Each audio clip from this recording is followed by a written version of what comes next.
Have you played pickleball yet? For many of you, the answer is probably yes, because it has become so popular. If you haven't, it's probably just a matter of time. This sport is played by all ages. It is hot on college campuses, too. In fact, people ages 18 to 34 make up the largest percentage of pickleball players, and tons of people in their 40s, 50s, and beyond are playing it too. Pay a visit to any pickleball court in the US, and you're also likely to hear how many people are getting hurt while they play. So, I am joined today by Dr. Colin Haines, spine surgeon at Virginia Spine Institute and a pickleball player himself. Ta-da! That we is true. need somebody to speak from experience. Dr. Colin Haines, welcome. Thanks for being here. Thank you, Laura. And quite the pickleball player, too, I should say. Yeah, I like to fancy myself a little bit of a pickleball player. I started off playing tennis, and I still do both. But for me, it's been a fun transition. You're good. You're good. I have not been on the other side of the net, but from what I've seen, you're actually very good, and you get the whole family out there. A little bit, yeah. I think if pickleball's fun, there's a lower barrier to entry, so it's a little bit easier to pick up and just start hitting around. But I will tell you, that's part of the problem. Yeah, right. Yeah. So how was it when you made that transition? And tell me about it. Like, was it easy to pick up? And what about the soreness factor for you? Like, how did it engage your body? So since I play racket sports, I think it was easy for me to pick up some of the technical aspects and the broad strokes, but I was not prepped for the physicality of it. I like to pride myself. I work out. I play tennis. I thought of this, hey, this is going to be baby tennis.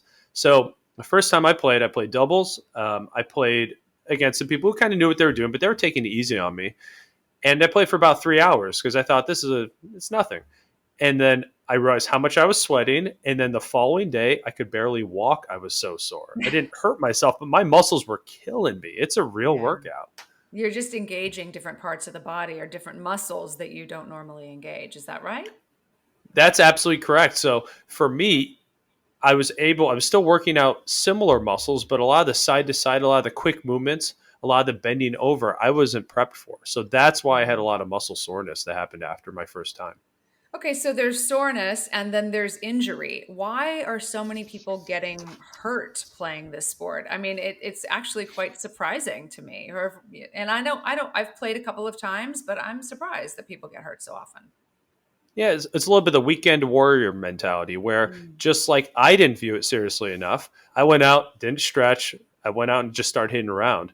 That's what people are doing. And especially, like you said, there are multiple different demographics that are playing this sport. Our bodies don't get away with as much as we age. So we really need to treat this as a sport. We need to warm up, we need to cool down, and we need to be prepped for a really good workout. And your practice is really seeing a lot of those pickleball injuries. What are the types of injuries that you would say are most common that you're seeing? So we're seeing a lot of orthopedic injuries, so a lot of different bones and joints, a lot of tendons. As a spine surgeon, I predominantly see problems in the low back, especially disc herniations or tears in the discs. Outside of the spine, some of the areas we're commonly seeing it, tennis elbow applies to pickleball as well as the shoulder and the ankle, like an Achilles strain or injury. Hmm. Lower back issues, that's in Yeah, close in what you're talking about. Yeah, more low back than the neck. I think one of the common themes here is that the paddle's kind of heavy, especially relative to a tennis racket. So the paddle's a bit heavier, but the ball's lighter. So we oftentimes want to go out there and just kill the ball because no matter how hard you hit it, it doesn't go that fast. So Hmm. when we swing too hard, you rotate too hard, and you overdo it. That runs a little bit of risk of injuring the discs in the back, which are the shock absorbers, the mobile parts of the spine. Right. So And if you're not used to doing that motion and you haven't warmed up, then you run the risk of that injury. yeah, in general terms, when you warm up, you engage your muscles. When you don't warm up, your muscles are cold. So your spine has to do the harder work. So you don't have Mm. all that stabilizing structure, those stabilizing muscles to help you out and offload what your back in and of itself is having to do. Okay, that's key right there. I think a lot of people don't because you can really visualize that. Say that again. So when you warm up, what happens? So when you warm up, you get the blood flowing to the muscles. When the blood flows to the muscles, they start activating, they start working properly. If And you when you don't don't, warm up, yeah, if you don't warm up, Your blood's not going to the muscles. So instead of the muscle's job is to move the body, and the muscle's job is also to support the structure of your spine. Well, if your muscles aren't working, guess where all the force goes? Straight to the spine. And our spine's really not designed to have to shelter that much load. Yeah, I think that that's a really great way to put it in stark terms like that. So, Mhm. okay, we know the problems. Now let's focus on solutions. What is the first thing that we can do to prevent pickleball injuries? Take it seriously. Warm up and cool down. I subscribe to a simple rule I call the 5-5 rule. 5 minutes of warm up, 5 minutes of cool down. Now, to be a little more specific about it, what that means, I want to get the blood pumping. Do some simple walking. Get some light cardio in for about half of your warm up time. And the other half of the time, do some stretching. A combination of the two both gets the muscles moving, but also gets the blood flowing to get them ready to activate. So Hmm. 5 minutes warm up, 5 minutes cool down, and split between those two. And the cool So down is important. Why? because you gotta get those muscles back and working the way they should be. It's when we're activating our muscles, we're building up lactic acid, which causes long-term soreness.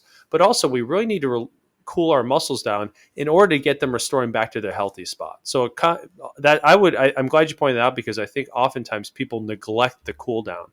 Without that cool down, you don't want to stop cold turkey because you could injure your muscles even at that point. And it's not just about soreness; it's about possible injury. Yeah, it's so partially soreness, partially injury itself. Hmm. And then the equipment too. That's one thing that you've talked about before is about having the right equipment. Don't just shortcut it.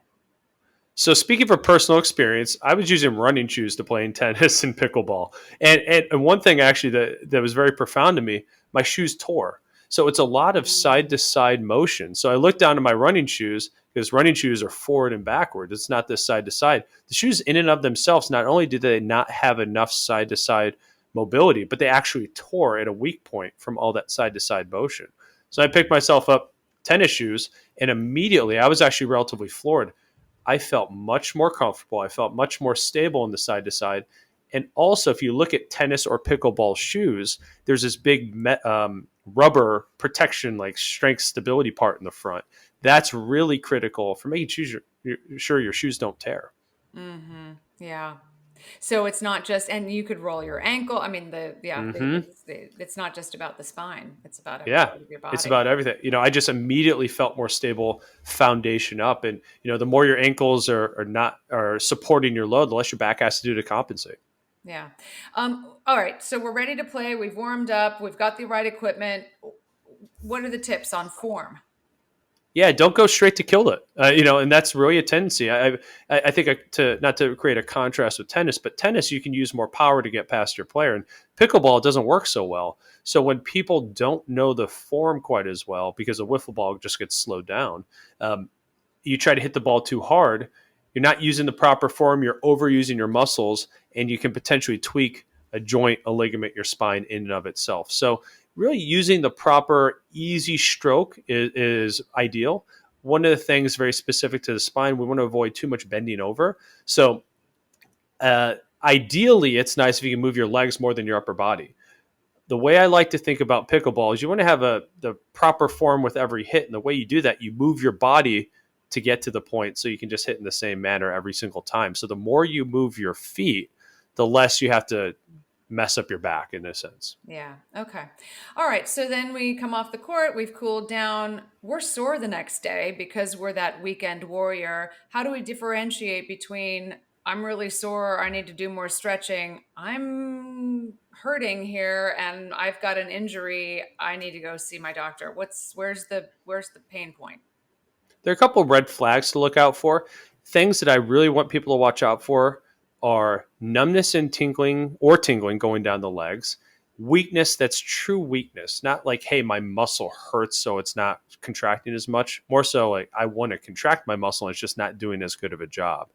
Any changes like in urination, any things that can be acting like the nerves being bothered, that's a sign to get it checked out. Okay. I had another patient come in who injured himself after pickleball, and the trigger for them was they just felt like the pain was so bad they couldn't sit, they couldn't walk. Mm. So even if the pain is really severe, it's more than just, hey, this is a sore muscle. That's something to absolutely get checked out. Okay. All right. Good advice.